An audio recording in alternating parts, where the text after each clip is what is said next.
이사야 51장에 보게 되면 의가 참 많이 나와요. 51장 1절을 보면 의를 쫓으며 이렇게 말씀하고 있거든요. 그리고 4절 후반절에도 보면 내 공의를 만민의 빛으로 세우리라 말씀합니다. 그리고 내 의가 가깝고 5절에서도 말씀하고 있지요. 그리고 나서 7절에서 의를 아는 자들아, 의를 아는 자들에게 하나님의 말씀이 선포되고 있습니다. 과연 이 의라고 하는 그 부분을 우리가 무엇인지 우리가 살펴보았는데, 세상에 의라고 하는 것, 옳은 것, 당연한 것, 이걸 넘는 한 의가 우리에게 나타났으니 할 때 로마서 3장에서 우리가 살펴보았듯이 예수 그리스도를 믿음으로 말미암는 의다. 이것은 세상의 의와 다르다라는 사실을 우리가 살펴보게 되었습니다. 이제 오늘 우리가 좀 더 살펴보려고 하는 것은 11절입니다. 여호와께 구속된 자들이 돌아와서 노래하며 시온으로 들어와서 그 머리 위에 영영한 기쁨을 쓰고 즐거움과 기쁨을 얻으리니 슬픔과 탄식이 달아나리이다 말씀하고 있어요. 그리스도인의 기쁨이 과연 무엇인가? 이 부분을 오늘 한번 살펴보려고 합니다. 복음이 외쳐지기만 하면 하나님의 위대한 구원은 언제나 어디서든지 이루어지게 되어 있습니다. 그래서 어제 아침 살펴본 대로 9절과 10절처럼 출애굽 시대에 고통받던 이스라엘 백성들이 그들의 고통이 하늘에 닿았다고 말합니다. 그들의 부르짖음이. 그래서 하나님은 곧바로 그들을 그 고통 속에서 건져주시는 방법을 선택하시는 것이 아니라 아기 모세를 보내주셔서 80년이라는 시간 동안 또 다른 모습으로 준비하게 하시고, 결국 그들을 오늘 본문에 나와 있는 라합과 용을 찌르고 점인 것처럼 애굽왕 바로를 박살내버리고 이스라엘 백성들을 홍해를 건너게 하시고, 이런 표현들처럼 하나님께서 또 다른 구원을 이런 식으로 바벨론의 포로로 끌려갔던 이스라엘 백성들을 끄집어 내시겠다라고 하는 이야기를 여기다가 말씀하면서 궁극적으로 예수 그리스도로 말미암아 죄와 사탄의 포로로 되어 있는 하나님의 택한 백성들을 결국 끄집어 내셔서 그들에게 그 머리 위에 영영한 기쁨을 쓰고 즐거움과 기쁨을 얻으리니 슬픔과 탄식이 달아나게 하시겠다라고 말씀하고 있는 겁니다. 한 본문에서 다양한 각도의 다양한 그 역사적인 팩트 사실들을 숨겨놓고 이사야의 예언이 진행되고 있어서 한 부분으로만 이사야서를 해석하게 되면 굉장히 지엽적으로 편협하게 끝날 수 있습니다. 오늘은 궁극적으로 하나님의 의 그리고 우리에게 주시는 기쁨이 과연 무엇일까를 살펴보는데, 예수님이 하신 말씀에서 오늘은 살펴보려고 합니다. 마태복음 5장으로 가서요, 우리가 잘 알고 있는 마태복음 5장 3절부터 보려고 합니다. 마태복음 5장 3절부터 12절까지 말씀을 제가 빠른 속도로 보도록 하겠습니다. 우리가 일명 산상수훈 가운데 꽃이라고 하는 팔복을 의미합니다. 그것이 어떻게 끝나나 한번 보십시오. 심령이 가난한 자는 복이 있나니 천국이 저희 것이며, 애통하는 자는 복이 있나니 저희가 위로를 받을 것이며, 온유한 자는 복이 있나니 저희가 땅을 기업으로 받을 것이며, 의에 줄이고 목마른 자는 복이 있나니 저희가 배부를 것이며, 긍휼히 여기는 자는 복이 있나니 저희가 긍휼히 여김을 받을 것이며, 마음이 청결한 자는 복이 있나니 저희가 하나님을 볼 것이요, 화평케 하는 자는 복이 있나니 저희가 하나님의 아들이라 일컬음을 받을 것이며, 의를 위하여 핍박을 받은 자는 복이 있나니 천국이 저희 것임이라. 나를 인하여 너희를 욕하고 핍박하고 거짓으로 너희를 거스려 모든 악한 말을 할 때에는 너희에게 복이 있나니 말합니다. 자, 여기 이제 보도록 하겠습니다. 심령이 가난한 것이 뭐 복입니까? 심령이 부유해야지요. 애통하는 것이 뭐 복입니까? 마음이 기쁘고 즐거워야지요. 온유한 자보다는 용감한 자가 세상에 더 많은 것들을 얻지 않습니까? 의에 줄이고 목이 마르는 것보다 의에 넘쳐나고, 그리고 늘 그 인생의 생수로 넘치는 부족함일 것이 없는 게 훨씬 행복하지요. 이 지금 앞에서 말하고 있는 이 네 가지는 세상에서의 이 방식이 전혀 아닙니다. 이렇다 보니까 산상수훈은 궁극적으로 우리의 인생 속에서 마지막에 이루어질 것이지, 우리가 실제 우리의 삶에서 살아낼 수 있는 것은 아니다라고 하는 이런 설교를 하시는 목사님들도 꽤나 되십니다. 그렇다면 하나님께서 예수님을 통해서 천국이 예수님이 천국을 이 땅에 가지고 오셔서 천국을 시작하는 이 단추부터 잘못된다면 우리의 삶은 어떻게 되겠습니까? 제가 옷을 입을 때 이 단추를 낄 때 이거 3개밖에 안 되지만 이 단추를 이거 하나만 잘못 끼면 3개가 다 잘못되죠. 뭐든지요 그래요. 제가 이 지퍼를 올릴 때 지퍼를 끝에서 이게 조금 이게 어긋나게 이렇게 하면요 쭉 해서 밑에서부터 쭉 해가지고 올렸는데 나중에 밑에서 벌어지면 나중에 확 벌어져가지고 위에서부터 다시 내리려면 고생을 아주 바가지로 합니다. 그런 것처럼 믿음의 첫 단추를 어떻게 끼우느냐에 따라서 우리의 믿음이 결국이 얼마나 달라질 수 있는가를 알 수 있어요. 자, 뒤쪽을 보면 마음이 청결한 자는 복이 있다. 뭐 이해됩니다. 이 정도는 화평케 하는 자는 복이 있다. 이것도 이해돼요. 근데 여러분 이게 이해가 되는데 여러분 마음이 청결하십니까? 마음이 깨끗하십니까? 여러분은 좀 화평케 하는 일을 좀 해보셨습니까? 징그럽게 안 됩니다. 화평케 하는 거. 이게 조금 인간관계가 어긋나면 이게 화평케 하는 내 자신도 용납이 안 되는 게 인간이에요.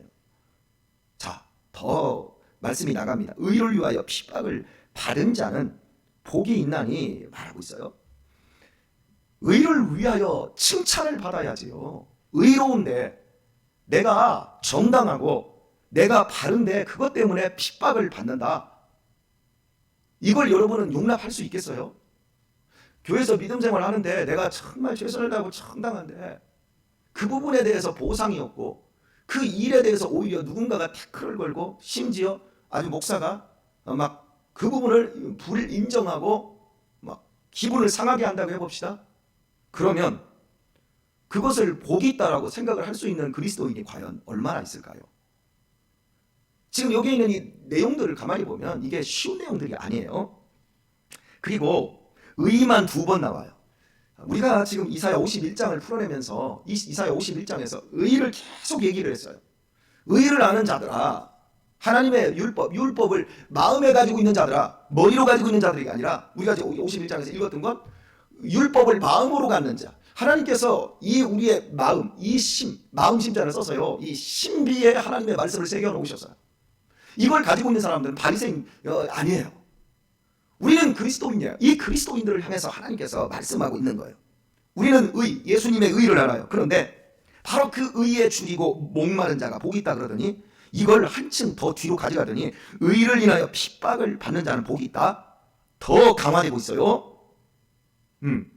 의에 줄이고 목마른 건 아주 소극적 차원이에요. 그런데 뒤쪽에 가면 이게 아주 적극적으로 행동으로 옮겨진 거예요. 실제 현실에서 받고 있는 고통인 거예요. 그러면서 예수님은 더 구체적으로 말합니다. 11절을 보면 나를 인하여 예수님 때문에 너희를 유혹하고 핍박하고 거짓으로 너희를 거스려 모든 악한 말을 할 때는 분명히 그 말이 거짓이요. 그 말이 분명히 꾸며낸 거예요. 그 말의 정당성 어떻게 그럴 수 있어요? 그런데 그때 예수님을 인하여 그 모든 것들을 견뎌낼 때 너희에게 복이 있나니 이렇게 말해요. 어떻습니까? 교회에서 믿음 생활 하다가 이런 경우를 당하시면 여러분 어떻게 하시겠습니까? 저부터도 난리 버거지를 칠 것 같아요. 참 힘든 거예요. 그러니까 우리는 팔복을 제대로 못 누려요. 네, 마지막 말씀을 보세요. 12절. 기뻐하고 즐거워하라. 하늘에서 너희의 상이 큼이라. 너희 전에 있던 선지자들을 이같이 핍박하였느니라. 산상수훈의 결론이 기뻐하고 즐거워하라. 이렇게 말씀하고 있습니다.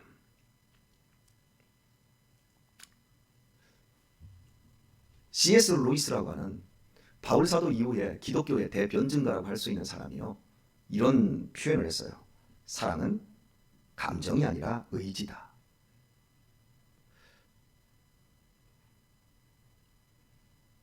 우리가 지금 읽은 마태복음 5장에서의 산상수훈의 결론이 기뻐하고 즐거워하라 의지로 가고 있는 거예요.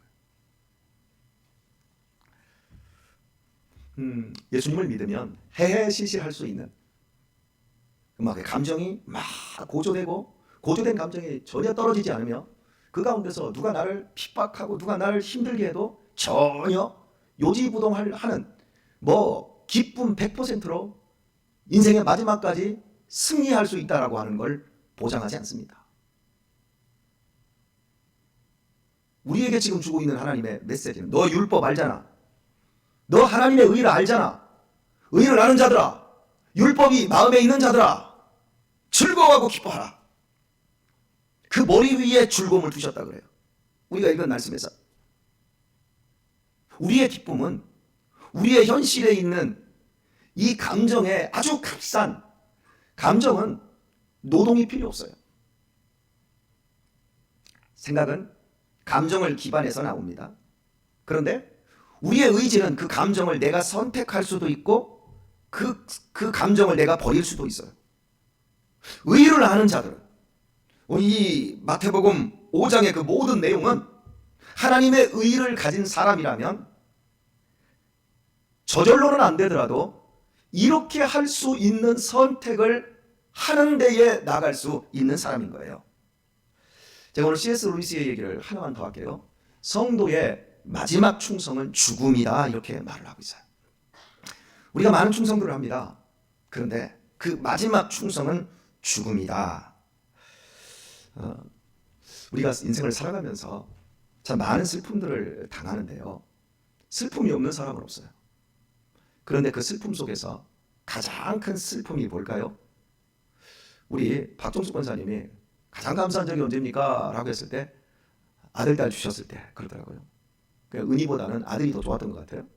딸아들을 주셨을 때 이렇게 해야 되는데 어쨌든 순서상으로 그냥 아들, 딸 이렇게 보통 얘기 아닌가요? 예. 아들, 딸 주셨는데 인생에서 가장 큰 슬픔은 그 아들, 딸의 죽음일 겁니다. 손영원 목사님의 아들이 죽었습니다. 그 20세기 신학계의 가장 거장이었던 칼 바르트의 아들도 죽었습니다. 미국의 바이든 대통령, 현재 바이든 대통령이 그 아들이 죽었습니다. 그리고 그의 아내가 교통사고로 인해서 죽었습니다. 엄청난 슬픔을 통과한 사람이라고 할 수 있겠지요. 여러분, 이런 슬픔이 있을 때 어떻게 해야 될까요? 이 바이든 대통령 같은 경우에 제가 전에 여러분 한번 그 만화 이렇게 보여드렸잖아요. 그분의 집내실 그 옆에다가 만화 카툰으로 되어 있는 만화 있는데 이 번개 치는데 이렇게 뿔 쓰고 뭔지 모르겠는데 어쨌든 그런 게 있었어요. 근데 거기에 내용은 제가 알고 있어요. 와인이 왜 나야 됩니까? 왜 내 아들이 죽어야 됩니까? 왜 내가 이런 고통을 당해야 됩니까? 이렇게 할 때 하나님의 응답은 뭐였습니까? 와인아, 너는 왜 안 되는데? 우리는 기도할 때 왜 납니까? 왜요? 근데 하나님은 왜 너 안 되는데?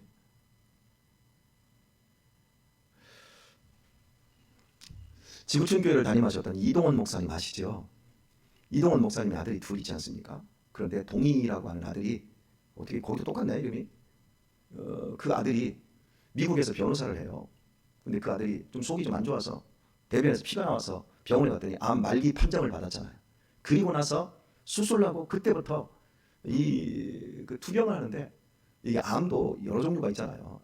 통증을 못 느끼는 암도 있지만 통증을 어마어마하게 느끼는 암이 있는데 이동원 목사님의 이 아들은 9살짜리 그 손주도 뒀는데 이 통증을 어마어마하게 느꼈답니다. 그걸 옆에서 볼 수 없을 정도로 그 통증을 느꼈는데 그러다가 그 아들이 그 투병하다가 먼저 부름을 받았어요. 이동원 목사님이 얼마나 큰 슬픔에 잠겼는지 그게 재작년 2020년 10월 달이었어요. 그때 기독신문에 그게 미국에서 죽어서 코로나니까 목사님만 혼자 가서 그 아들의 시신을 수습을 해와가지고 한국으로 와서 장례식을 한국에서 치렀어요. 그때 장례식을 치르면서 이동원 목사님이 그 10가지 감사를 이렇게 이야기를 했는데 제가 한번 정리를 한번 해봤습니다. 한번 읽어드릴게요. 여러분 마음속으로 한번 새겨보세요. 이동원 목사님 말씀을 이렇게 열었어요. 손영원 목사님에게 배운 10가지 감사. 손영원 목사님이 당신의 아들을 공산당에게 잃고 나서 장례식 때 10가지 감사를 했던 걸 당신이 그대로 좀 깨닫고 사용한다라는 얘기를 하고 있는 거지요. 첫 번째 기쁨. 아들이 지독한 통증에서 해방됨을 감사합니다. 두 번째, 영광의 나라 천국에 입성케 됨을 감사드립니다. 세 번째, 유모가 많았던 아들로 인해 감사드립니다.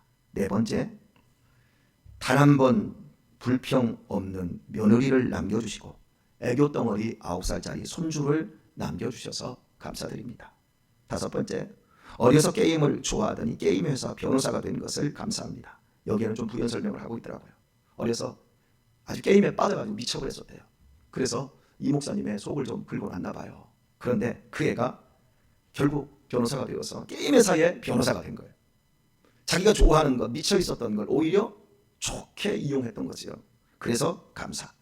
여섯 번째, 아들의 고통을 통해 예수님을 내어주신 하늘 아버지의 고통을 알게 해주심을 감사. 일곱 번째, 아들의 암투병을 통해 수많은 암 환자들의 고통과 연대할 수 있게 해주셔서 감사. 자식을 먼저 보낸 이 땅에 수많은 부모들의 고통과 연대할 수 있게 해주셔서 감사. 그리고 아홉 번째, 수많은 아들로 인하여 수많은 중보 기도자들과 함께 연대할 수 있게 해주셔서 감사. 열 번째, 아들로 인하여 천국을 더 소망하게 되어 감사합니다. 여러분, 이렇게까지 이동원 목사님이 할 수 있을 때는 기뻐하고 기뻐하라, 기뻐하고 즐거워하라, 그 의지를 발동시킨 거야. 당신의 감정으로는 이게 감사가 될 상황이 아니에요. 오늘 우리의 믿음의 현실 속에 하나님이 우리에게 주고 있는 내용이 뭡니까? 죄에서 포로된 이스라엘 백성들을 딱 끄집어내시고 하나님께서 그들에게 하고 있는 말씀, 영영 그 머리 위에 영영한 기쁨을 쓰고 우리는 기쁨을 뒤집어 쓴 거예요. 이 추악하고 이 죽음의 땅에서, 이 저주와 슬픔의 땅에서 기쁨을 뒤집어 썼어요. 기쁨을 뒤집어 썼으니까 우리가 살아야 될 삶은 뭡니까? 즐거움과 기쁨을 얻으리니 슬픔과 탄식이 달아납니다. 사망아, 너의 이기는 것이 뭐냐? 사망아, 너의 쏘는 것이 뭐냐? 당당하게 이야기하며 우리의 삶을 만들어 나가야 됩니다. 이 땅은 모두 일시적입니다. 우리 모두 다 떠나야 됩니다. 여러분이 먼저 떠나기 전에 여러분의 자식들이 또 제 자식이 먼저 떠날 수도 있습니다. 와이미가 아니라 언제든지 나에게 그런 일들이 일어나는 것들이 모두 허락되고 있는 세상 속에 있습니다. 핍박을 받을 수 있고 예수님 때문에 욕을 먹을 수도 있고 예수님의 의 때문에 고통 가운데 처할 수도 있습니다. 그때 우리 어떻게 해야 될까요? 내가 예수 그리스도를 주신 하나님의 사랑 안에서 하나님의 기쁨을 머리에 뒤집어 쓴 사람이지. 그리고 손양은 목사님처럼, 이동훈 목사님처럼 이 믿음의 길을 우리가 열어가는 사람이어야 한다는 겁니다. 따라서 합시다. 믿음은 감정이 아니라 의지다. 그렇습니다. 기억하십시오. 성도의 마지막 충성은 죽음입니다. 그 자리까지 우리 팔 걷어붙이지 말고 조심스럽게 그 자리까지 나가서 우리 겸손하게 승리하는 성도님들 다 되시기를 예수님의 이름으로 축원합니다.